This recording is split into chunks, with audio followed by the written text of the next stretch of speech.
The storm had lasted for days, a relentless torrent that turned the frontier road into a river of mud. Lightning slashed across the grey sky, thunder rolling like the roar of some immense beast.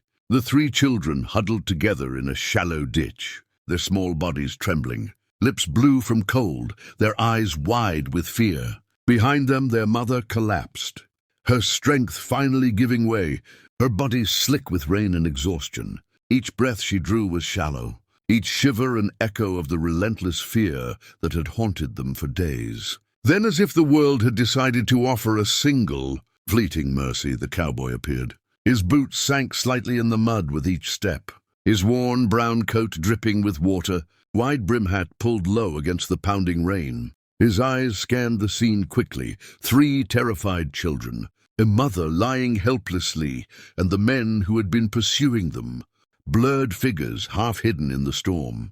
A surge of resolve rose in him. He would not let them fall. "Stay behind me," he said quietly, voice steady and calm.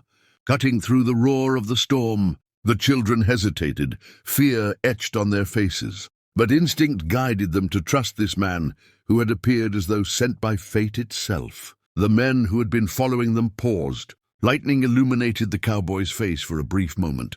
Stern, unwavering, unafraid. He didn't draw his gun, didn't shout threats. He simply planted himself between the children and danger, his posture unwavering. The men looked at each other uneasily, muttered words lost in the storm, and one by one slowly retreated into the rain.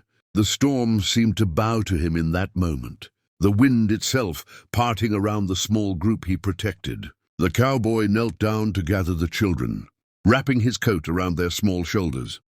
Their teeth chattered violently against the cold. "You're going to be all right," he murmured, softly but firmly, rocking each child slightly to soothe them. One little girl clutched at his coat, shivering. I thought we'd—" Her voice trailed off, eyes wide with disbelief.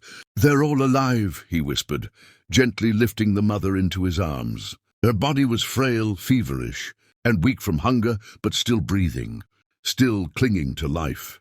Her fingers brushed his coat as he lifted her carefully, and she murmured a word of thanks, almost too faint to hear. He didn't respond. His focus was on getting all of them to safety.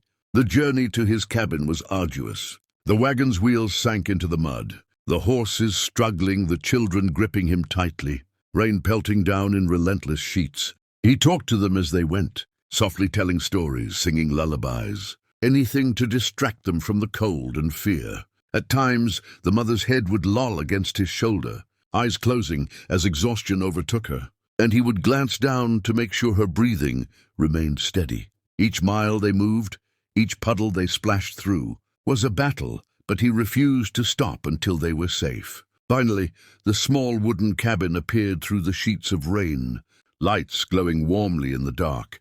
The sight of it brought a collective sigh of relief, though exhaustion still weighed heavily on all of them. He carefully placed the mother on a blanket near the fire, and the children were wrapped in the dry warmth of his coat and blankets. Slowly the shivering subsided. Tears flowed freely, small sobs of relief escaping. But the danger had passed, at least for now. The mother's eyes fluttered open, wide with panic at first. She looked at the children, all alive, and disbelief turned into tears of relief. They're alive," she whispered, hoarse and trembling. The cowboy nodded, kneeling beside her. "Alive, all of you. You're safe now." Relief washed over her in waves.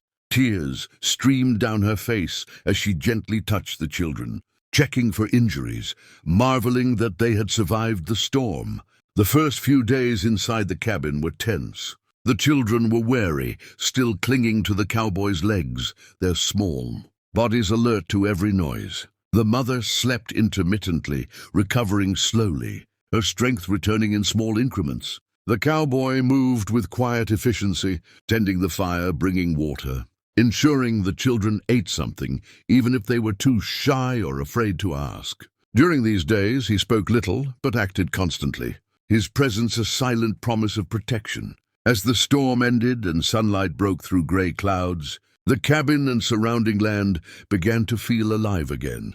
The children ventured outside cautiously, testing the ground, examining the horses, discovering small joys they had almost forgotten existed. Puddles to splash in, birds to chase, leaves underfoot. Their laughter began cautiously. Small bursts at first, then grew freer as days passed. The mother's strength returned gradually.